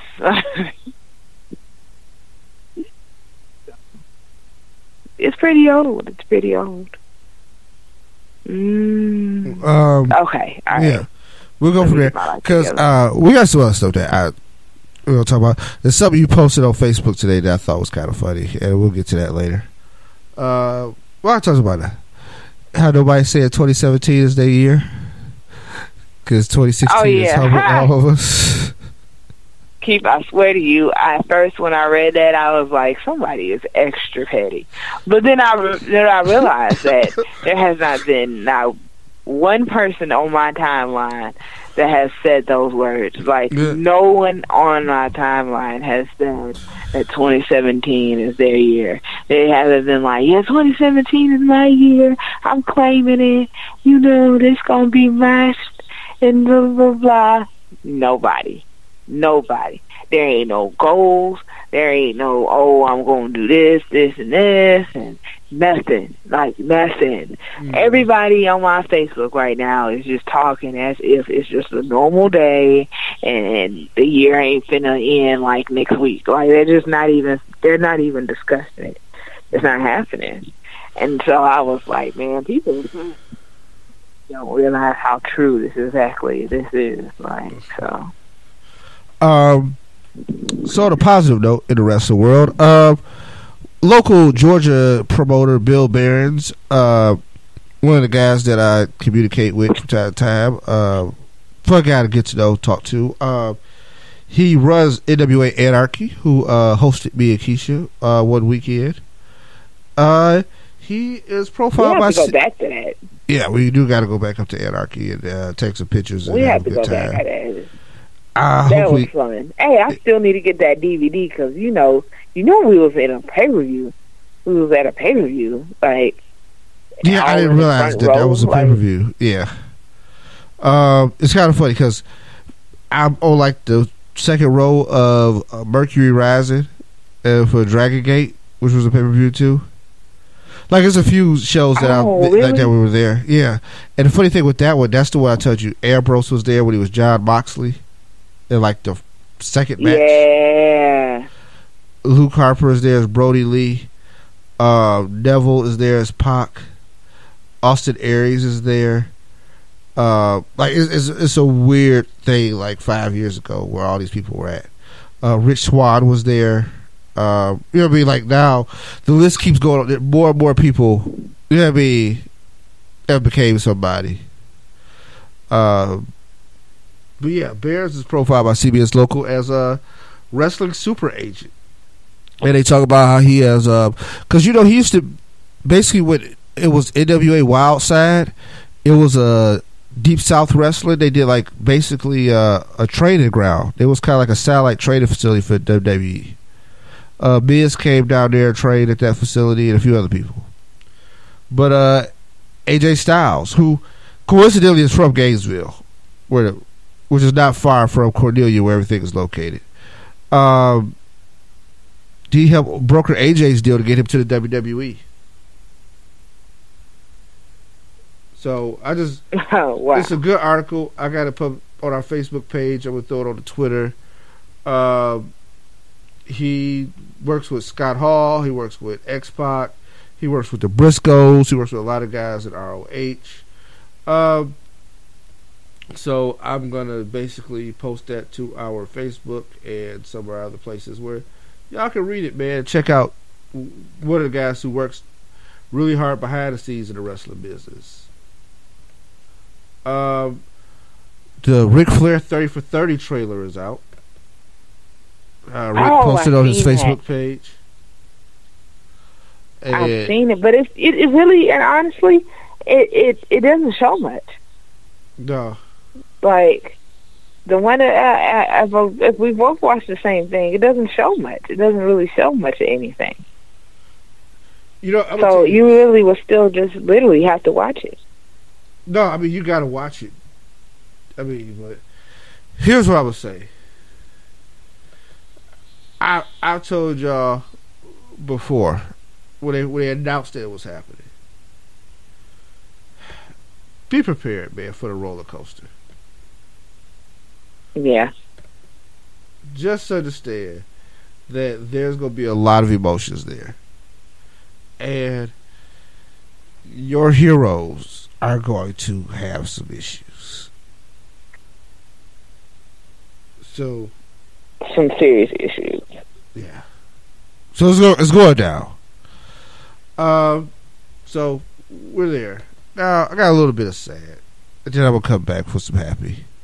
And then we're gonna go into SmackDown. So I can let y'all go home. If y'all been listening live for the whole hour and 45 minutes up to this point, thank you. We appreciate it. This is what we do it. We do it for the culture. Keish, my co-host, I appreciate you sticking with this, grinding it out. Keith, hey man, I appreciate I'm here. you. You sexy man. Trust me, Keith, you ain't got no sense. Like, I'm not dealing with you. I swear I'm not. You know what, people? I love my brother.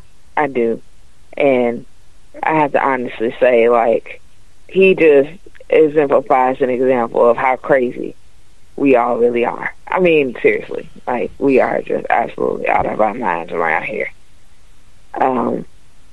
If you didn't know, like, if you've never met one of us, like, in person, like, I'm telling you, you see little bits and pieces of it as time goes on.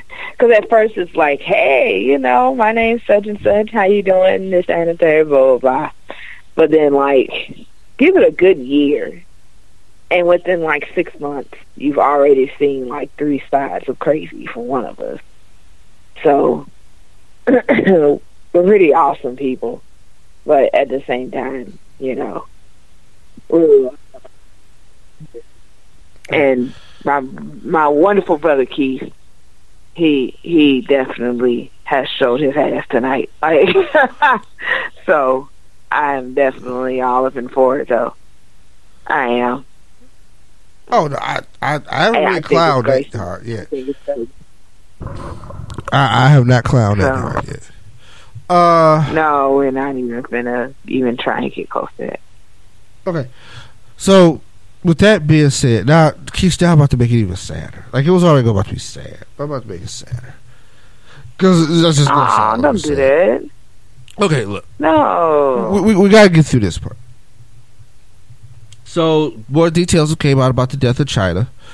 Once again, 2016 has been a bitch. Basically shared by People magazine. The details of her autopsy were revealed, and basically she had several prescription painkillers in her system at the time she died, which included, but not limited to, oxycodone, oxymorphone, as well as Valium, as well as I can't even pronounce this. It was a muscle relaxer, and there was a sleeping aid also. Then she had alcohol, so you know that is not a good mix with any medication, but especially if you got like 5 of them, which caused a synergistic effect, resulting in severe CNS depression. Basically, they found a lot of drugs. Yeah. They found her body trying to do basically a bloody purge, and had her foaming at the mouth when she was passing away. Cautionary tale. Man, I think a lot of things that happen to these wrestlers, unfortunately, in the pain that they're going through and the pain they try to get past, and it just, I don't know. Those pills, man, we gotta find a way to stop those pills. In society as a whole, like in society, we have a problem with pill addiction. That is just something we need to work on. It's awful. Macklemore got a song called "My Drug Dealer's My Doctor," and it's deep. Like, and I think that's something that, like, a lot of people. I think sometimes it goes under the radar because people obtain them legally sometimes, but it's just like we got some serious issues there. So time to pick the show back up. New Japan Pro Wrestling has announced that it is going to English commentary again for Wrestle Kingdom. I think Kevin Kelly is going to be on the mic, part of the team. So it should be interesting. The Dallas Cowboys have announced that they have a new intimidation coach. I did not know an intimidation coach was on the roster, but guess who it's going to be, Keish? It's none other than WWE Cowboys? Yeah. It's none other than WWE Hall of Famer Sting, who is not from Texas, but hey, does not matter. Sting has been named the new intimidation coach. Going forward, you see the official announcement and things for Sting. Okay. They got a video that they play on Twitter, and they got Sting into the building with a baseball bat. Keith, what the hell is an intimidation coach? I don't know, but they got a video. It's about 2 minutes long, and they got Sting working in the office and not knowing how to use a computer.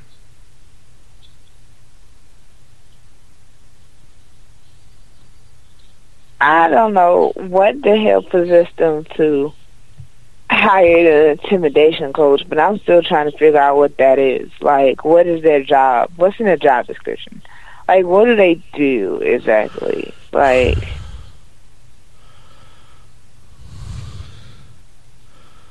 so that's all I want to know is how many other teams have this intimidation coach, and how much are they paying them? And it's like, I don't know. All I know is an intimidation coach. Yeah. He got to do better. They got to do better. Everybody has to do better. Seriously, though. Yeah, I agree. Rude. But, so yeah, Sting is the intimidation coach. And he's teaching people how to get their paint right and all that stuff. I hope he is not that good at his job because Keish, unfortunately, they play the Detroit Lions on Monday. What I would like for them to do, I would like for them to rest their starters since they've already clinched the playoffs and the division title. And home field. I think it'd be nice. Just a nice gesture if they rested their starters Monday. Because Detroit needs to win. Yes, they do. Jesus. Let me stop. Let me not do that. Go stand in my corner. I'm in timeout. But with that being said, let's talk Raw. SmackDown. AJ Styles defeated James Ellsworth for his title shot. Dolph Ziggler and Baron Corbin show up after the match for some weird reason. The Miz defeated Apollo Crews, Keish. Didn't he just kind of like hype him up? Yeah, like they just brought him kind of back, but they just kind of got him back going again. They started the engine with Apollo Crews, and then he takes another loss. Now, I think they're going to try to diversify it a little more. I think Miz made a good point though that said that when he said that they're not doing anything with them, like he's just sitting back there, just like collecting dust. Like I thought that was a really good observation, and like I don't know, it was so. But I'm not particularly too like hyped up on Apollo Crews, and it's only because I don't know what to make of him. It's like he's one of those where it's like he has the look in the body and probably the mic skills, but he's just lacking. Yeah, like everywhere else, every other department. Yeah, here's the thing with Crews. There's a few things. One, his body and his skill set are so awkwardly matched. If I could coach him a little bit, less is more. You a big muscular guy. I would use the power. You don't have to do all those flips, right? Like, because I think that's gonna injure you ultimately. Like going to the top rope, I don't think you need to be going to the top rope at your size. Like I think, no, man, that's more pressure on ligaments and joints and stuff like that you don't need to do. and I really wouldn't be going. Why do big people like doing that? Like the wrestlers of bigger size love doing that shit. Like, what the fuck? People like doing stuff they don't usually do or not considered supposed to be able to do. Like people in football on the line and want to run the ball. You know what I mean? Like everybody wants to do some stuff they ain't supposed to do. The punter want to throw. You know what I mean? Right. So shit exactly. happens, like right? It's like that's just ass backwards. But okay. Apollo can do all of this stuff. That's the crazy thing. Like this dude is freakishly athletic, but it's just that like, and I don't deny that he doesn't have to do a lot of the stuff that he does. So it's kind of, here's the thing. I think the current wrestler hasn't been. I don't want to shit on his training because I think he was trained by Mr. Hughes. I have to verify that with Mr. Hughes himself, but I think Mr. Hughes at least had a hand in this training. So I'm not gonna shit on his training. I'm gonna say that the current idea, the current wrestler wants to do too much. Right. And what we need but dial it back. Right. But it's not just with him. It's with a lot of the wrestlers these days. Moonsaults and third rope this and second rope that, this, that, and third. And it's like, why? You know? Like, do you really need to be doing all of that just to make a match or just to prove a point? Like, I don't get it. I really don't. It's like, okay, all of that seriously just didn't need to happen at all. So, yeah. But then after the match, there's this weird interview between Renee Young and Miz, and she asked him about Dean Ambrose. And it got kind of personal. Well, yes, it did get personal because you just took a line that you should never crossed and just like completely jumped over that line. Yeah, like she smacked the shit out of him, and some tell me that was kind of real. Yeah, I think that was a shoot. Like, I personally believe that there was nothing staged about that scene. Like, I really just, like, yeah, Miz got a little bit, he went a little bit too far in that moment right there. Like, he just reached his point of what he can talk about, where he can and cannot go with things. Like, yeah. And I don't know how much you're not gonna do. Yeah, I don't know how much is out there about what's going on with them, because here's the thing. I don't know who. Let's see. I know Total Divas. They've kind of exposed some of that, the idea that Miz and Renee Young are dating. But I don't know how much of that has been a part of like the active WWE storyline, or if they want to keep it there, or you know what I mean. Well, all I know is that it's only been mentioned on Total. I want to say Total Divas. Yeah, might have been Total Bellas. It was one of the two. Like, that's the only time you ever even really, and then it wasn't necessarily mentioned. It was more so of, well, no, Total Divas. They've flat out kicked it. You know what I mean? But I just don't. Exactly. But they don't talk about it. Yeah. Like, yeah, it's not really verbalized. You know how you can see something, but it's not really discussed. Like, it's there and it's in everybody's face, but they still don't like really actually acknowledge it. That's pretty much what happened. So, like, their relationship is not something that's, like, openly discussed. And I think with Miz, like, standing there and just, like, flat out just being like, so, you know, you and Dean, you know, blah, blah, blah. Like, she got pissed and was like, no, we're not even finna do this. You're not, if I don't do this, you're not finna do this. Like, we're not finna do this right now. Right. So, me personally, I don't think that was something that was necessarily. I think that he needed to cross a line, and he needed to dig deep, and he scratched the surface, and ended up breaking the glass. So let's just see how this goes, you know. But man, like, like I feel for me I mean, I do and then I don't, because it's like, I don't know. Like, I know there's some things you just need to leave alone. Mm-hmm. That's all I'm saying. Some things you just need to leave alone. But I digress. Fair enough. Natty finally admits to Nikki Bella that she did attack her backstage, which, why do we have to wait that long? Because she's the only person back there. But go ahead. Is it? Hey, we knew that happened that night. Come on, man.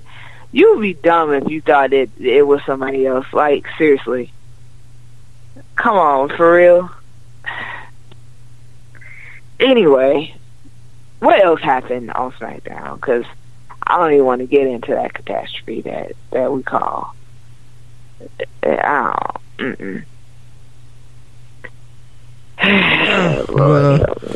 happened. Luke Harper.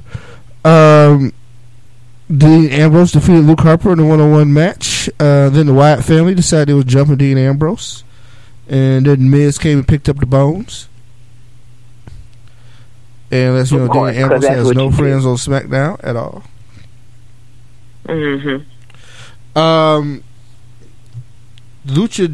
La Luchadora defeated Alexa Bliss in a singles match, and we find out La Luchadora was actually Becky Lynch. So, yeah. Mm-hmm. Okay. So Becky and Alexa Bliss should have been over as fast as it started.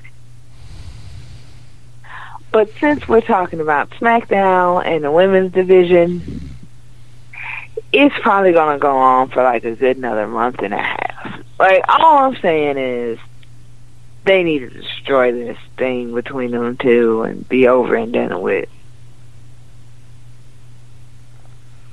Well, So I don't know. Yeah. Well, we're gonna plow through. Mojo Rawley defeats Kurt Hawkins in an important match. Dolph Ziggler and Baron Corbin go at to be the number one contender, which neither one of them become because AJ Styles beats the hell out of both of them.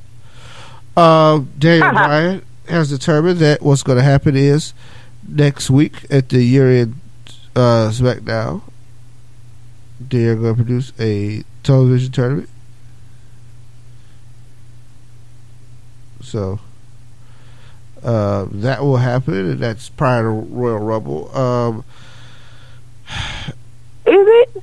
Yeah. Is it really? Yeah. So next week. Jeez. Come on, man. Yeah. Like, can we?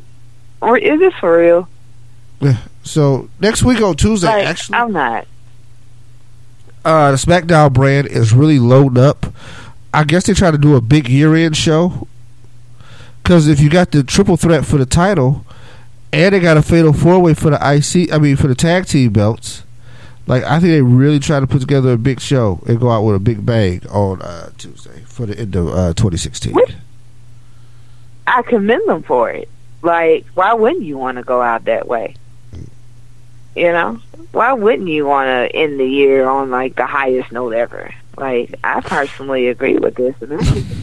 Yeah. And if you disagree with me, fight me. Like. Okay. Well, we know somebody's getting sleepy. Okay. We have been challenging this list of fights. That is the last thing we want to do. With that being said, we're going to wrap this up. Keish, see you Sunday for the rest of the people. I sure will. Next week, when we come back and record our year in review, we will go over some sad stuff like who died. We will go over what major moves was made, just like how we talked about Wrestle Kingdom, Shinsuke Nakamura and AJ Styles were in the semi-main event at pay-per-view, and by 3 months later, everybody was at WrestleMania. All right. So, yeah. Let's get to that. Oh, Key, I'm going to bring up a random... I have to bring up this random wrestling moment because I just need to ask, like, I had to ask about this because... Okay. Keith don't know this, but what I have been doing in the midst of still watching the Monday Night Wars, which I need to send to you at some point this week or next week. Right. I have been watching the Royal Rumbles in chronological order, right? So I get to 2004. Why the hell did no one tell me? Or maybe I just didn't remember. Whatever the case may be. Like, how the hell did we have a WWE title match between Brock Lesnar and Hardcore Holly and no one ever, like, even, like, breathed a breath of it? Like, what the hell? How did that even happen? Like, what? Seriously? I think I was just trying to... This is the thing. 2004, brand extension was in full effect, right? Right. I don't know if they knew what to do around that time. You got to remember, 2004, Brock drops the belt to Eddie Guerrero. So, right. I think they're fishing for opponents. It was a lot of Brock, Angle, Brock, Big Show. And I think they just needed somebody kind of like this. R-Truth main evented a pay-per-view at one point in his career in WWE. Yeah, he did. Like, right. You gotta find it, but yeah, he did. Like, it's like, for real. Like, I personally, it's funny because now that I get to like rewatch this stuff or watch, because a lot of this I'm seeing for the first time. So like, I literally had to rewind that like 6 times. Like, I was like, I'm really not looking at this right now. This did not happen. You gotta remember, this is Brock's last sequence with the company. Like, for the 3 or 4 months later, he's no longer wrestling. So, right. Yeah, take that as you may. Not that any of that matters. Hardcore Holly being in the main event of a major pay-per-view, it's kind of weird. Well, semi-main, because I'm sure the match is made.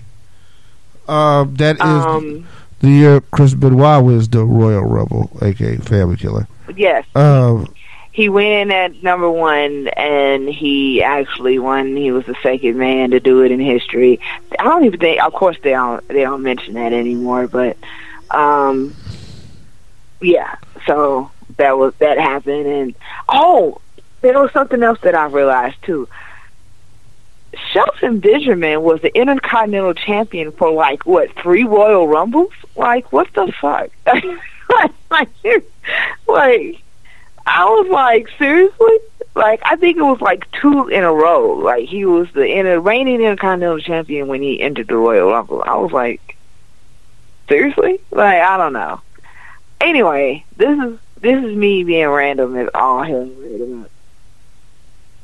That's just that's what happens when you go through and rewatch something 6 times. So yeah, it is what it is. I'm just kind of watching everything serious. For those of you that have never seen it before, go to the 2006 Royal Rumble and watch John Cena's entrance. It is one of the greatest things I've ever seen. Okay, I'm done. I think I'm done with my random wrestling moments for the night. Well, we appreciate it. We appreciate your contribution. We appreciate your effort, Keish. And, you know what I mean, it's been a wonderful show. What is that? We you know I have sound effects? Oh, my God. Okay, so, yeah. People, we love you, and we'll talk to y'all next week. Peace. Bye.